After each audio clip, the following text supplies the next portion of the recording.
Hello and welcome. I am Scrapperlock, and this is City of Heroes on the Rebirth server. We are with Quintessence last, our level 32 brute who has 1.67 million experience earned and over 300,000 to go to get to level 33. 32 million influence, and we're on a story arc for Jenny Firkins, who says, I just spoke with Dr. Ito and he was able to confirm his theories after you brought him those devoured creatures, and his conclusions are alarming. It seems the whole time we've been fighting the devouring earth, those creatures have had another plan in the works. It's an intelligent virus called the Unity Plague. They've been introducing it to the water for months, and they're getting ready to release the catalyst that will set it off. Dr. Ito and his team need a sample of the plague right away.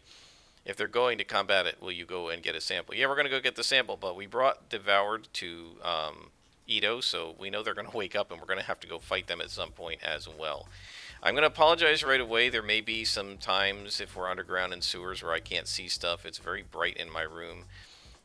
It's early morning and I've got a lot of junk to do today in the house, and so I don't know when else I'm going to get to play, and I wanted to play some, so play right now, even though it's a little bright. It's the first bright morning I've had in my room, actually, here, my loft here, over my garage, in probably a week and a half to 2 weeks. Because we've been getting nothing but rain and freezing rain and clouds for the last couple of weeks, but finally things are getting a little sunnier and nicer, which is quite a relief.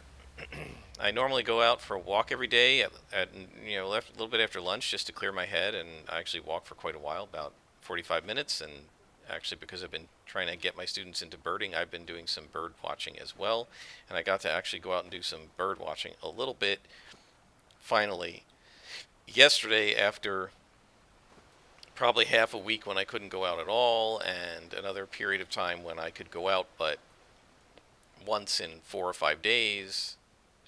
And so it's nice to have the sun, even if it is making my life a little harder because of the fact that we have a lot of ambient light in the room here. So I do apologize if I end up saying I can't really see.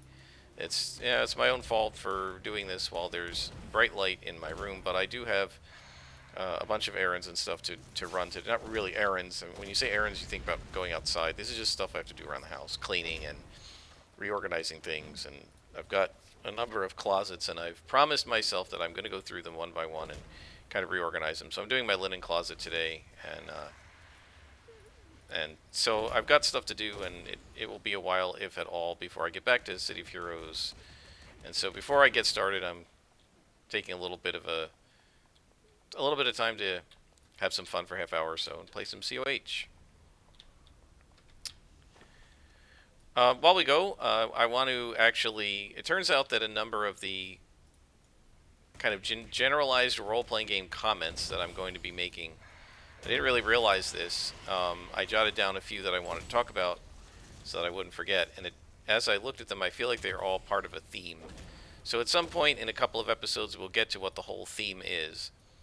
But I want to talk about something that's going to seem unrelated now to the last item I talked about, which was manners in role-playing games, and how, as a player, it's bad manners to just decide you're not going to do any of the adventuring or explore any of the areas or the towns that your DM made up, and to just hide in your room, and that and I think generally it's bad manners to make up a character who's going to be that way. We've talked about this before, that you shouldn't make up a character who doesn't want to go on adventures if you're playing D&D. You shouldn't make up a superhero who doesn't want to be a hero when you know that the campaign is going to be about stopping bank robberies and defeating villains, right? It's perfectly fine to make up a character who's a villain if you're playing villain role-playing in Champions, if you're going to be bad guys. They even introduced the idea of villain role-playing and suggested people try it in the Great Supervillain Contest. So that's fine, then you make up a villain. But if you know that the campaign is going to be about being a hero and stopping the bad guys from blowing up banks and things like this, you don't make up a character that doesn't want to be a hero. It's not cooperative. It's bad manners. And that's sort of on the macro scale, right, for the campaign. On the micro scale, you don't make up a character who won't go on quests, and you should always make sure that your character is the sort that will be able that you will be able to role play as you wish, in terms of you'll be able to have your character do what it would do and still be able to go on adventures and stuff. You don't want to make up a character who's a coward and wants to sit in a cave and knit socks. That's not a sort of character that should be made up. And it's bad manners to make up a character like that and then demand that the DM find a way to get the guy who just wants to sit in the cave and knit socks to go out on adventures anyway. It's not the GM's job to figure out why you would go on an adventure. It's your job to figure out why your character would go on adventures. So that's the manners, and I don't want to get back into that because we covered that last episode.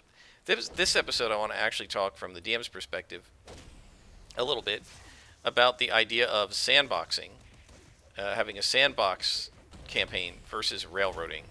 And railroading is kind of, I've said, of course it's a lot of letters, it's not four, but I've said on the D&D Beyond forums that I feel like railroading is like the four-letter word of D&D. And I'm really liking this new power. It's the Midnight Grasp. It's very... I don't care about the Immobilize that much. It doesn't do a lot, but it's a very good power for doing damage. I love it. Anyway, so a sandbox campaign is a campaign where the DM kind of lets the players just do what they want and doesn't really make any plans, let's say, and just sets up an open world, and you go where you want and you do what you want. And this is what a lot of people recommend. This gives players, quote-unquote, agency. It allows them to do what they want. The problem with the sandbox world is that it's super hard for the DM unless you're going to run it a certain way. Right? So there are different ways to run a world. You can plan out every little detail of the world, and upon doing so, everything is there for you. And so if the players want to go somewhere, well, you've got it all figured out. You've detailed every town. You've got dungeons ready to go, and everything is set. And whichever place the players want to go, and whichever rumor the players want to track down, they can. That's sort of a very extreme sandbox, and I would be willing to bet that unless you're J.R.R. Tolkien, there isn't any DM on the face of the earth, no matter what people might say, who can actually run a game like that, where everything's already spec'd out, because it would take forever. It would be books and books worth of materials. So people don't generally run a sandbox game that way. The more common way to do it is to run a game where you sort of set up a starting town and you give the players options of where to go. And I didn't even notice there was a boss there. You give the players options of where to go, and you let them go wherever they want. Okay, and maybe you make it up as you go. You could do it by using random tables, like the Mythic GM emulator, for example, where you just say, okay, well, you come into this place. Is there a town in this hex? You roll dice. Yes, there is a town. What's its name? You roll dice on a random table. What's the dominant race of the town? You roll dice. It's elves. What kind of elves? You roll dice. Oh, it's drow. Okay, so this is a town that's like actually underground, and so you roll dice and you make it up as you go, and then the players can just do whatever they want because you're rolling dice and making up as you go, and you don't need to do any planning. That's another way you can kind of do a sandbox. But at sort of the extreme level of sandbox is you just make up a world and you allow the players to go wherever they want and do whatever they want.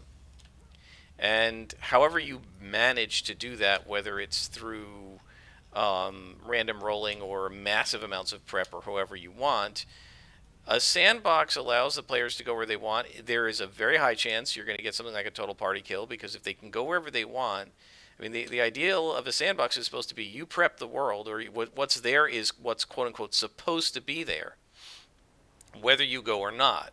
So there's this open world, and west of the mountains are bugbears, and if you go west of the mountains, you fight bugbears, whether you're first level or 15th level. And if you're first level, it's going to be really hard to fight bugbears, and if you're 15th level, it'll be easier. And you go into this cave, and there's a dragon in the cave, and it's an ancient dragon, and if you're not 18th level or higher, you're going to die. Well, if you go in when you're 5th level, you're going to die, right? So if you think about, like, let's go down here. The way Paragon City is set up, as a city, is a sandbox. I can go to any zone at any level.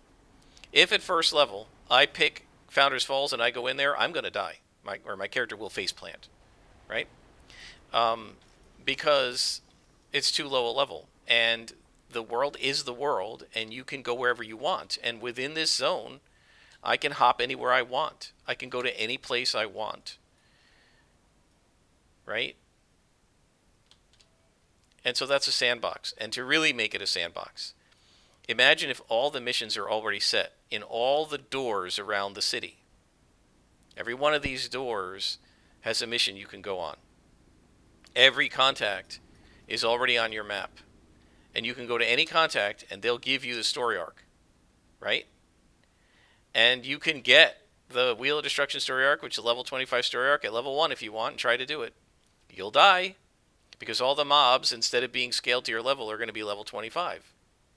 That's a sandbox, right? You can do whatever you want, and the consequences of what you do, the realities of what you do, are based on your actions and some sort of an objective reality of the world. That would be a sandbox. Okay. Let's talk to our contact and look at the clue. So we've gotten a fruitless search. There was no Unity Plague. And we'll talk a little bit more about sandbox and railroading as we continue. So you couldn't find a sample of the Unity Plague, eh? We may have moved too early. We'll just have to keep trying. According to Dr. Ito, the Devouring Earth should be almost ready to release the catalyst. If you can recover a plague sample, Dr. Ito may be able to engineer a cure. So his lab hasn't been taken down yet, but it will be, I'm sure. Or they'll try to take it down.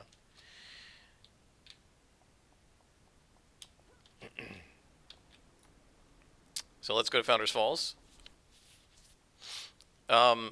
So at the most extreme level of a sandbox, as we continue with this discussion, there's a world out there, and either it's randomly generated as you go, or it's already generated and you're just exploring it, and the DM has set it all up. So imagine, like, World of Greyhawk could be a sandbox if you've bought all the modules as a DM. If you're crazy enough to have bought all the modules, right? All of the AD&D modules are located, some of them retroactively, but are located in places around the World of Greyhawk. Okay. So you know where all those modules are. You know what all the quest hooks of all those modules are. And at level 1, you could place the players in the city of Greyhawk and tell them, here are all the quest hooks, and you can go wherever you want. And if you want to start trying to do Against the Giants, G123, which is a level 8 to 12 module at level 1, that's up to you. You'll die, but it's totally up to you where you want to go and what you want to do. That's a sandbox, right? And then within those modules, here, you're just walking around the map, and you go wherever you want in the map. And when they enter a room, whatever it says is in the room, in the module, is in the room. That's a sandbox. The players are completely in control. It's 100% what they want to do. And you're just, the world is just reacting to what the players do. If you're going to do it as a sandbox like that, probably the only way you can do it is to do it like that.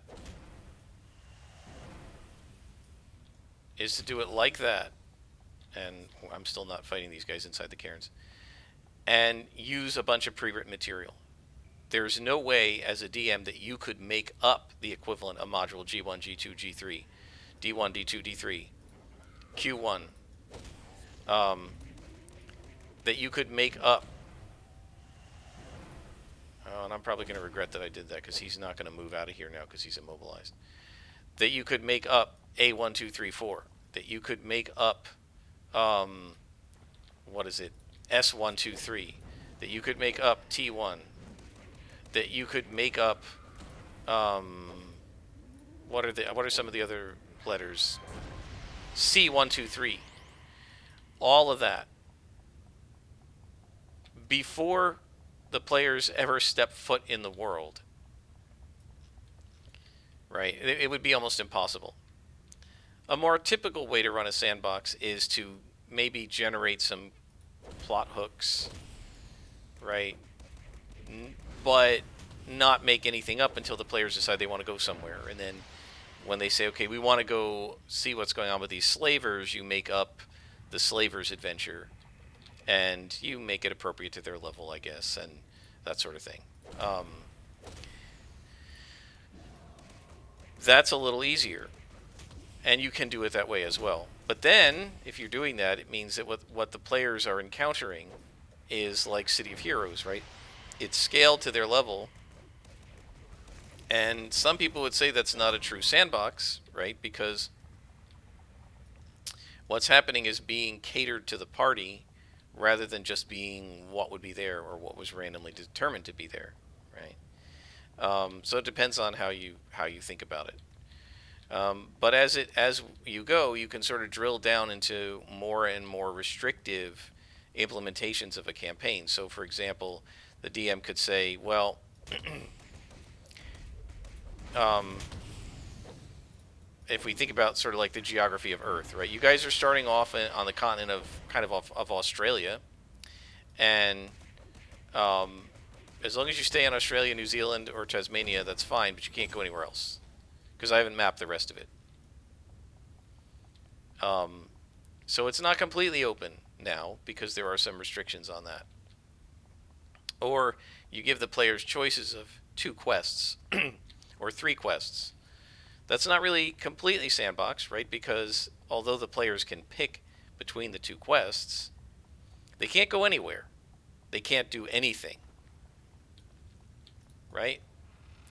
Um, so it's still sandboxy in the sense that you're not determining which quest they go on. You're not only giving them one, right? This is what I did with my players, right? I had them hear about 3 different rumors. One was a graveyard where the dead were walking, and the town did get attacked by some zombies. One was a series of kidnappings. This is the one I thought they were going to do first because I thought they would feel it was more urgent. That children, primarily, and a few adults had been kidnapped from the outlying farms by goblins. And the town, the mayor wasn't willing to send the troops out to rescue them.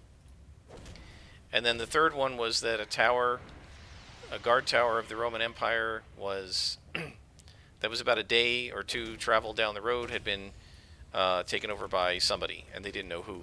Turned out to be orcs. Maybe they knew it was orcs, I can't remember. So there were orcs in the tower. There were goblins somewhere in the hills kidnapping people. Thought I saw another guy over here. I could have sworn I saw another guy over here. And there were undead walking in the cemetery, supposedly. You can investigate whichever one you want. They also knew that the troubles, here's the guy, that the troubles of the Empire had started 5 years ago in the town of Lugdunham, a week and a half or so trip north of where they were. And one of the characters, actually, her parents had disappeared there. And so they had some potential reason to want to go up there, too. Now, if they had said, look, we want to go straight up to Lugdunham, I would have said, okay. And that was like a level 5 area. And I hadn't made it up yet, but I would have, then rushed to make it up. And it was going to be level 5, and they would have all died. And I would not have stopped them, right? That's a sandbox, right? You're not stopping them from doing stuff, and you've given them a lot of choices. But it's not a completely open world in the sense that if they had chosen to go somewhere else, like Egypt, right, I don't really have an adventure set up for that, right? So I gave them some choices, and the sort of the understanding that we had players to DM was, you've got basically 3 and basically 4 choices if you want to be really dangerous about it. You've got Lugdunham or one of these three options, and this is kind of how things are going to start, and then you can do more later. So that's sandboxy. That's kind of open world, right? And it gives them the ability to kind of do what they would like to do while still allowing my sanity, right? That I can. I hate these maps, and it's going to be even harder in this ambient light to figure out where everything is. So you'll have to forgive me if I miss stuff. Um, so that's kind of a sandbox. Um, what's a railroad? A railroad is where you have one choice and you kind of have to do it, and the DM doesn't really give you any options. So a railroad would be the zombies attack the town, and they hear that there's a cemetery that has the dead walking, and the mayor says, "Can you please do this?" And if the players say, "Well, is there anything else to do?" I say, "No. You don't hear any other rumors. This seems to be the only thing to do." And if they say, "We want to go to Lugdunum," I say, "Well, the gates north are locked and you can't go that way." Right? That's a railroad, because it's forcing them to go in the direction that I want them to go and do what I want them to do. Oh, great. Sentry.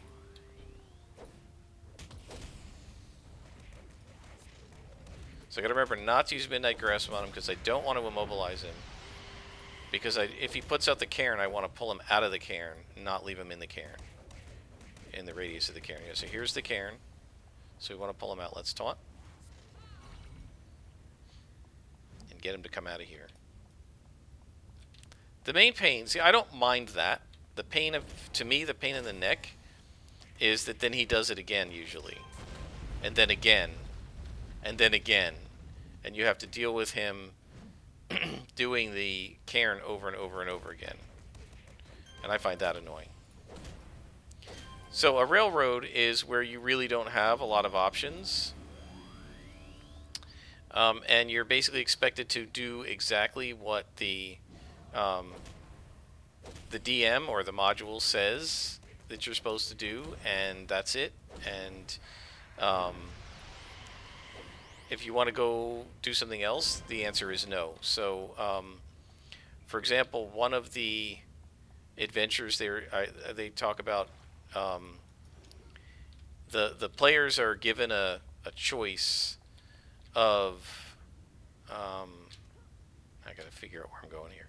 The players are given a choice by, there's like they help this giant, and he has this teleportation device. And he asks the players, "Where would you like to go?" And they're given like a map of the whole of the Sword Coast. And the players can choose any town that they want. And after they make the choice and they go through the teleport, right? They will come out in one of three towns. So if they choose one of those three towns, they'll go to that town. If they choose any other town, the DM will randomly place them in one of those three towns, because those are the only three towns that are detailed in the module. That's a railroad. You have to go to one of these three towns. Right? And it's super frustrating to players to say to them, you can go to any town you want, and then put them in the town you chose anyway. Oh, sorry, he messed up. He's kind of dumb and a little bit insane, so he sent you to the wrong city. Then why'd you give me the choice? Right? And a lot of players get frustrated at that. So that's a railroad. Once you get into a story arc in City of Heroes, it's a railroad. You can't even get off of it. And you have to succeed at the mission, and the next mission, and the next mission. You can't choose not to do the mission unless you want to auto-complete it. And that's basically, you do the mission without doing the mission. You didn't not do it. So if we auto-complete this, it would say you found the Unity Plague. We can't fail to find the Unity Plague. You can't even not succeed at this mission. If I die, I can go back from the hospital as many times as I want. Oh, and I've got Super Jump on here because I'm talking. That's a railroad. That is the definition of a railroad. Now, that doesn't make it bad. I love this, and I'm enjoying the missions. But there are no options. You can't choose to help the Devouring Earth put out the Unity Plague and infect people. You can't choose not to go on the mission and not save the city from the Unity Plague. You have to do each step of the story arc in the order that they decided, and every mission is going to go a certain way. When you're rescuing 5 hostages, it's checkbox. When you've rescued the 5 hostages, the mission's over. You can't rescue 4 of them and say, okay, I'm going to give up. That's a railroad. Okay, that's the definition of a railroad because you have to do it. You have to do what the GM planned. You have to do it in order. You can't say no. You can't do it a different way. There's no alternative way to solve these missions. You can't go in and say we're going to talk our way out. You can't go in. Is this a bad guy? Oh no, it's just a NPC. You can't go in and like capture the heroes, the hostages yourself and ransom them back to the contact. You have to do what it says in the mission. That is a railroad.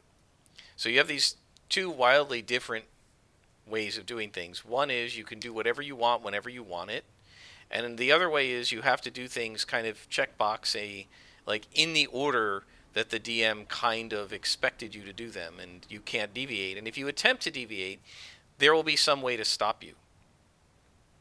Right? A great example of this is the war walls. Imagine this is the only zone of the city, right? If I want to go past there, I can't. I'm stuck in here. That's kind of railroady, right? It's forcing me to do things in this place, and I can't go outside. In the name of DM sanity, most campaigns, almost every campaign, is at least a little railroady. For instance, you're going to stay on the prime material plane. You want to go to other planes? Sorry, I don't have those prepped, and I'm not really ready to do that, so you can't go. I'll talk about that again in a later episode. So all campaigns have some level of railroadiness to them. My campaign is in the Roman Empire. If they wanted to just take ship and sail to the Americas, I'd be like, guys, you kind of can't do that. Right? Because I don't have that prepped, and what we all signed up to do was to play in the Roman Empire. So there doesn't make any sense to go to the Americas and go meet whoever's over there. If you want to do that someday in another campaign, sure. But we signed up to do this. Let's stick with this part of the world. So there's, like, when you place restrictions, you could consider it a little bit of a railroad. When you leave all the restrictions off, it's not a railroad. But you have to realize that even in the most sandboxy game, okay, so you can go into the descent to the depths of the earth and choose that whenever you want, which is module D1. But once you're inside the module, although you can do things in whatever order you want, there's a cave network. You can't just leave the cave. You have to follow the cave, right? So there's always going to be some restriction. The question is whether you have the choice of going left or right, north or south, east or west, going forward or going back to the town and giving up, or whether you, after you go through room 1, you have to go to room 2. You can't go back because the DM didn't plan for that or doesn't want you to do that. So the more you have to do what was laid out for you by the DM in the order that it was laid out, the more of a railroad it is. Let's talk to Jenny and see what she says. The city owes you for recovering the sample of the Unity Plague. Okay? But she says, big trouble, Quintessence last. Yep, we knew. Dr. Ito and his team were under attack. It seems the devouring Earth found out that he was working on a cure for their Unity Plague. You need to go save the scientists again. So now we're going to go to Bricktown, and I'm going to use, this will be our last mission, so I'm going to use the auto-teleporter.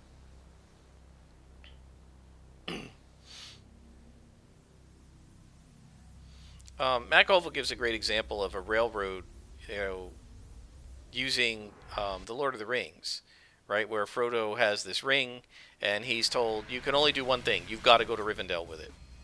And so he has to go to Rivendell. And once he gets to Rivendell, he's told, you've got to go to Mordor with it. And so they start going to Mordor, and they talk about which way are we going to go. And they decide to go a particular way, and some of them want to go through the mines of Moria, but most of them don't, and so they try to go over the mountains, and then Saruman, the wizard, makes them, sort of blocks the mountains with a snowstorm, and they have to go through Moria anyway, even though most of the players didn't want to go through it, right? And then when you get to like Frodo's side of things, he doesn't want to go past Minas Morgul, and he tries to go a different way, and every other way is blocked. So he has to go past Minas Morgul because the DM wanted him to go there, so he could capture him, right? So he could go through Shelob's lair or what have you. And so obviously it's a novel, right? But if it were a role-playing game, it would be very railroady because the the characters want to go a certain direction and do certain things several times, and the DM basically says, "Nope, you're going my way." Right? You're going this way, and any attempt you make to go a different way is just going to lead you to the way that I want you to go. That's a railroad. Um, Now, one thing a lot of people don't think about are kind of is the scale of the railroad. So one of the DMs on D&D Beyond, and gosh, I wish I had read this a year and a half ago, because I think it's a great idea, and I think I would probably want to do it now rather than the way I've done things. Is he said he makes a large region to start with, and several adventure areas, and a town or two, and he details that region, and that's it. And the players can go anywhere and do anything they want in that region. And then he makes another region. Let's say both of the regions are, say, I don't know, 36 hexes across. Right? A hexagonal region, 36 hexes across. And then he makes another hexagonal region, 36 hexes across. And when they get to the edge of the current region map, right,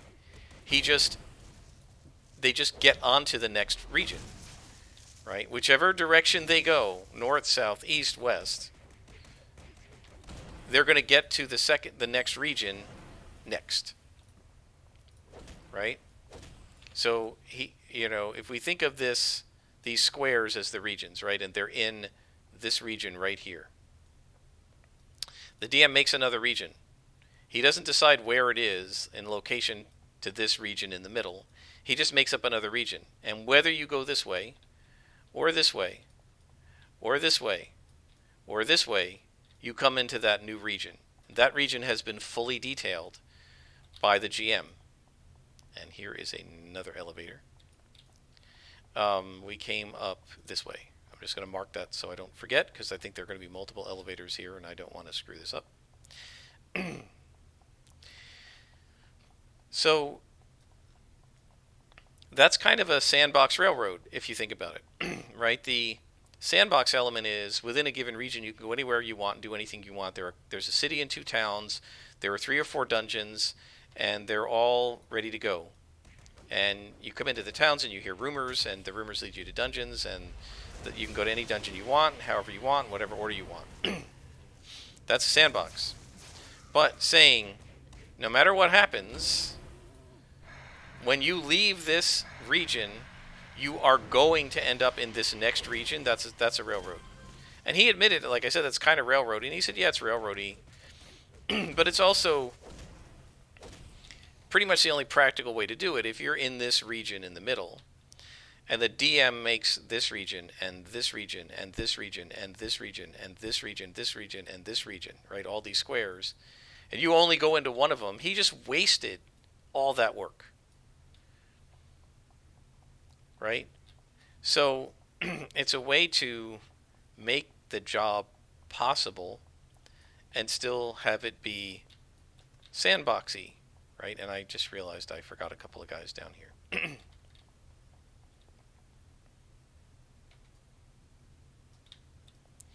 So this is the point. You can do different levels of railroading, right? So this DM says you can go wherever you want in this region and do whatever adventure and go to any town. It's all detailed. It's all here for you. It's all ready. That is very sandboxy, right? And once you're in there, you can do whatever you want. Now, an alternative way of doing things that is much more railroady is to say you have to go on this adventure, right? So that's another level of sandbox versus railroading. You have to go on this adventure, but once you're on the adventure, you can do whatever you want.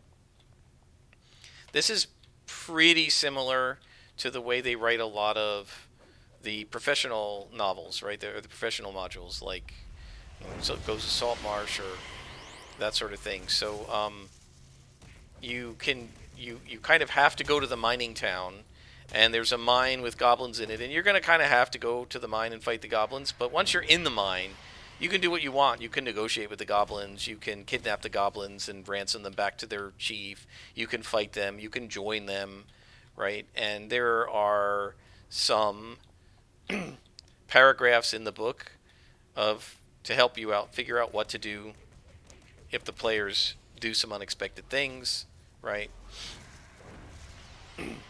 So once you're inside the adventure, right, it's a railroad that you're going to go into the Underdark and that sort of thing. But once you're inside the adventure, you can kind of do what you want. Out of the Abyss, they start out as prisoners in the Underdark, and their goal is to get out of the Underdark. And so it is a railroad in the sense that, okay, so we're doing the side ones. I should be able to remember that for these elevators. It is a railroad in the sense that you have to start as a prisoner and you have to want to escape the Underdark. You can't make up a character who says, I want to stay in the Underdark. But having started out that way, once you escape, you can make a lot of decisions yourself, and you don't have to do any particular thing. Excuse me, at least as I understand it. There is another philosophy of creating games, which is to not give the players any freedom at all.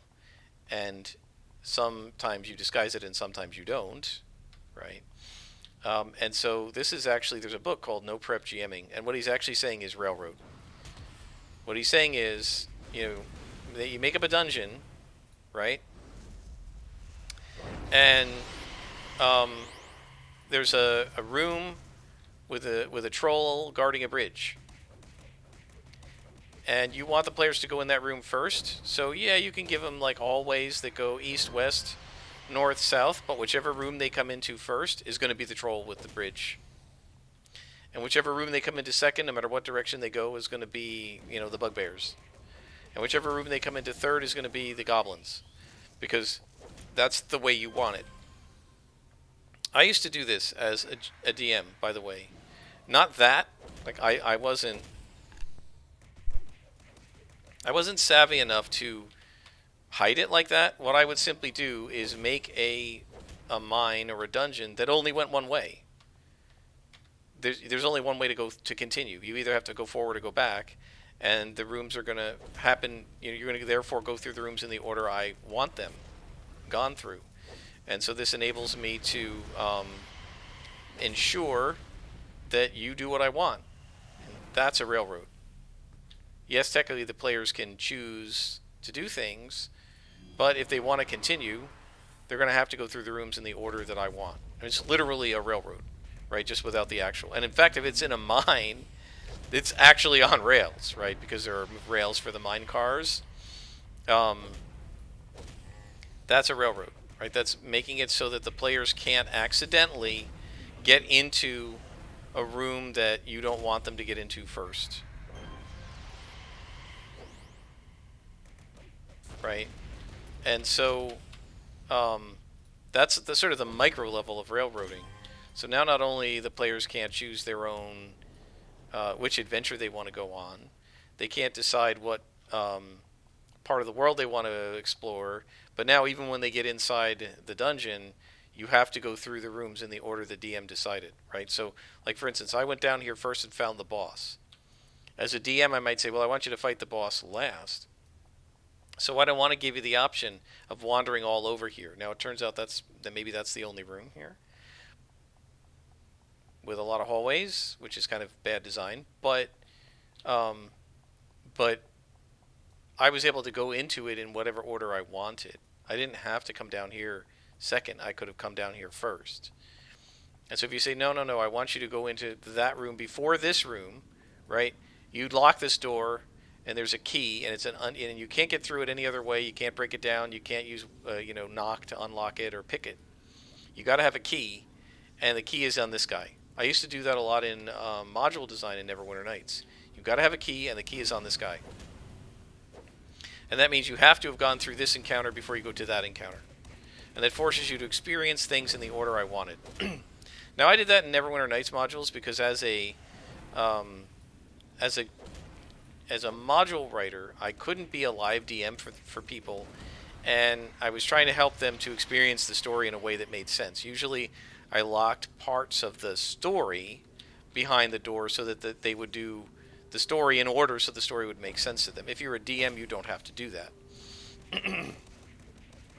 Right? Because you can adjust live to what the players are doing. But as a coder, right, you often have to lock things up like that because the computer can't necessarily help the players make sense of the story if they don't experience the story in the order from beginning to end. And it's going to get confusing, and they're not going to understand what's going on, and they're going to think the story doesn't make any sense, right? So, I mean, there's a reason why video games are more railroady, and it's not because the developers don't want the players to be able to make choices. It's because they have to account for those choices in the code, and that's with a bunch of if, then, and either or type statements that can make the code more and more and more complicated. And so it's just easier for the coder to do it in a more of a railroady kind of way. So the thing is, there's nothing particularly wrong with a railroad. If the players are having fun, they're having fun, right? If I'm having fun in City of Heroes on this story arc, there are railroads, the story arcs of City of Heroes are railroads that I purposely look for in the game. Go back a few episodes and you'll see me doing everything I could in Season 2 and turning off experience so that I could get into one of the railroads, one of the story arcs, the Wheel of Destruction, because I really liked that story arc and I wanted to play it out. I knew exactly what was going to happen. I was having fun. Right, so a railroad isn't necessarily bad if the players are having fun. However, hiding from the players that it's a railroad and making them think they have agency doesn't mean that it's not a railroad. Okay, the guy who did the no prep GMing, I'm not saying it's wrong to make a railroad. You can, and if that helps you GM, especially as a new GM, that's great. But it is a railroad, and you should recognize that it is. It's fine to hide it from the players, and they don't realize it, and they're having fun, and they think they're making choices that matter. That's fine. It doesn't matter whether the choices are actually mattering, as long as they think they are and they're having fun. But don't tell me it's not a railroad, because it is.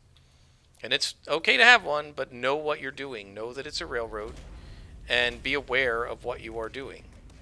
And the other thing you have to be aware of is, if you've given the players, if the players understand that it's a railroad, you say, look, here's the quest. It's all I've got for you, right? The mayor says, I need you to go rescue people from the goblins. And the players look around the town. Is there anything else to do? Nope, just that. All right, well, we know that this is what the DM wants us to do. We go do it, right? It's not a big deal, and most players are, perfectly fine with that. I'd love to know how I miss a static plant.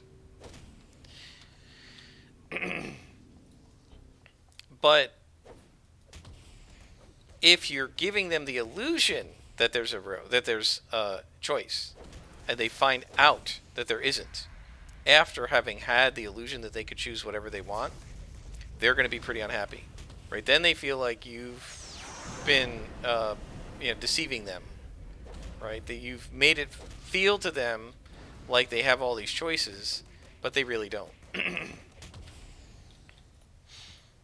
Right, so I think it's Storm King's Thunder, which is the adventure where the players are given the ability to choose any city they want to be teleported to, and then no matter what they choose, they're going to one of these 3 towns. You better not ever let them find out that no matter what they did, they were going to go to one of these 3 towns, because then they're going to say, what'd you give us a choice for?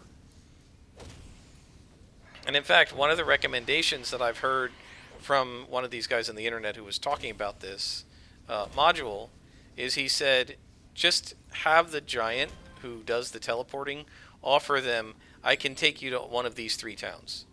Don't give them the option to go anywhere. Because if you do that, then they're going to get annoyed. If you say, look, here are the 3 towns, you can only pick one of these 3, that's all I can do, then the players are like, cool, we'll pick one of these 3 towns, and they're not going to get mad that they only had 3 towns to choose. They'll think, hey, we had 3 whole different towns to choose from, right? And the reason they choose those towns is because each town is near one of the dungeons that the giants have, and there are like 3 different types of giants. And you only need to, I think you only need to go through one of the giant dungeons, and that's going to lead you to like the conclusion of the adventure, and you sort of don't actually need to do the others. If it's me, I'm homebrewing this, so you got to do them all, or you can do them all. I think in it you kind of can't do them all, but at least this way you can choose which set of giants you want to go up against. You can say, bring us to the city with these giants, near these giants, and that's giving the player some choice. That's open world. That's sandbox. But when you're going to say, here, there's 27 cities, you can pick any one, and then no matter what they pick, you say, oh, sorry, you're going to one of these 3. That's just going to annoy the players most of the time.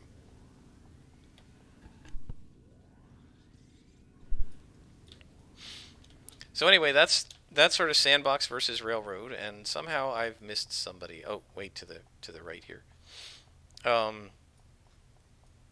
Open world versus a world on rails, shall we say? And there are different levels. You can make the choice of adventure be the railroad, and everything else be sandboxy. You can make the choice of adventure be sandboxy, but then within the adventure, each one is on a railroad. You can make them all very railroady or all very sandboxy. It's really up to you and what level of control you need as a DM. A lot of newer DMs need that higher level of control, simply because they're not really good at kind of making things up as they go, improvising as it were, which you have to do more of when you are allowing the players to go anywhere they want, or else you're going to need to have detailed things ahead of time to a great degree. And so it's really kind of up to you how you want to do it and what your players like as well. I really like the idea of rather than an open world, an open region, right? And then each region is open, but it's my choice as DM which region you go to, right? So wherever you go off the map next, we just slot in the next region adjacent to it, and you're just going to have to live with that, because as a DM I can't make up an entire world, half of which, 3/4 of which you're never going to go through. You can also make the regions level appropriate, right? I can make a level 1 to 4 region, and then with some low level adventures, and then when you're done with it, I've made up a level 5 to 8 region that's ready for you, and then you just move to that next region, and wherever you go, you get into that region, and it's all level appropriate towns and adventures for you. That's going to make the experience probably very fun, very curated in the sense of it's tailored to you, much like the missions and story arcs are tailored to our level and number of characters here, which is 1, right? But it's also not curated in the sense that within that experience you can kind of do whatever you want. If you think about City of Heroes, okay, we're kind of forced to go to Brickstown or Founders Falls, but within there I can pick any contact I want, and I can go any story I want. And that's up to me. And I choose which ones I go on and when. Right? Now, of course, when the game started, there were only 5 story arcs, and you had to go on them all if you wanted to go on story arcs to get to the next level range. But now there are so many contacts. I have so many choices. Look at all these ones in Pocket D and the First Ward that I'm never going to go anywhere near.